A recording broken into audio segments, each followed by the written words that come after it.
അങ്ങനെ 2025 ലാസ്റ്റ് മൊമെന്റിലാണ് നമ്മളെല്ലാവരും.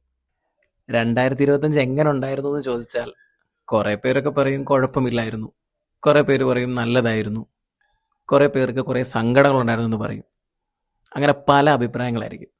പടച്ചോനാണല്ലോ നമുക്ക് ഈ ലൈഫ് തന്നിരിക്കുന്നത്, സങ്കടവും സന്തോഷവും ഒക്കെ ചേരുന്ന നമ്മുടെ ലൈഫ്. അതിൽ നിന്ന് തന്നെ ഞാൻ പറഞ്ഞു കേട്ടൊരു കാര്യമുണ്ട്: നമ്മളെ കൊണ്ട് താങ്ങാൻ പറ്റാത്ത ഒന്നും പടച്ചോൻ നമുക്കായിട്ട് തരത്തില്ല. അതിപ്പോൾ സങ്കടമായാലും ശരി, സന്തോഷമായാലും ശരി. ഇതിനോടൊപ്പം തന്നെ കുറേ പേര് പറയുന്ന ഒരു കാര്യമുണ്ട്: ഈ വർഷം പെട്ടെന്ന് കടന്നുപോയെന്ന്. ശരിക്കും ഈ വർഷം പെട്ടെന്ന് കടന്നു പോയോ?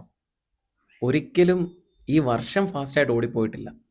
നമ്മുടെ സമയം ഒരു ദിവസം രാവിലെ എഴുന്നേൽക്കുമ്പോൾ തൊട്ട് വൈകിട്ട് വരെ, അല്ലെങ്കിൽ ഒരു ദിവസം എടുത്താൽ 24 മണിക്കൂർ തന്നെയാണ്. പക്ഷേ ലൈഫിൽ നമ്മൾ ബിസി ആയിപ്പോയി, ശരിയല്ലേ? അതുകൊണ്ടല്ലേ നമുക്ക് പലർക്കും സമയം തികയാതെ പോകുന്നത്. നമുക്കൊക്കെ ഒരുപാട് കൂട്ടുകാരില്ലേ? ആ കൂട്ടുകാരിൽ കുറേ പേരൊക്കെ എവിടെയൊക്കെയോ ഉണ്ടെന്ന് എല്ലാവർക്കും അറിയാം.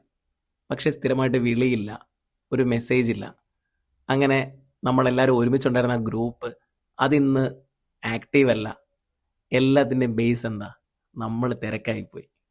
ഈ ലൈഫ് ഇങ്ങനാണ്. തിരക്കൊക്കെ ഉണ്ടാവും, പക്ഷേ ഒരു 5 മിനിറ്റ് നമ്മുടെ ഇഷ്ടപ്പെട്ട, നമ്മളെ ഇഷ്ടപ്പെടുന്നവരോട് നമുക്കൊന്ന് സംസാരിക്കാൻ, അവരെ ഒന്ന് കേൾക്കാൻ ഒക്കെ സമയം കണ്ടെത്തണം. അങ്ങനെ ഒന്ന് കണ്ടെത്തി നോക്ക്. നല്ല രസമായിരിക്കും ഈ വരുന്ന വർഷം.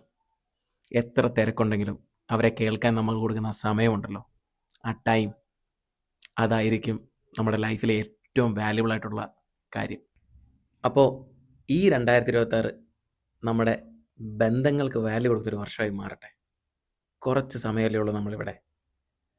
അതങ്ങ് സന്തോഷമായിട്ട് ജീവിച്ച് തീർക്ക്.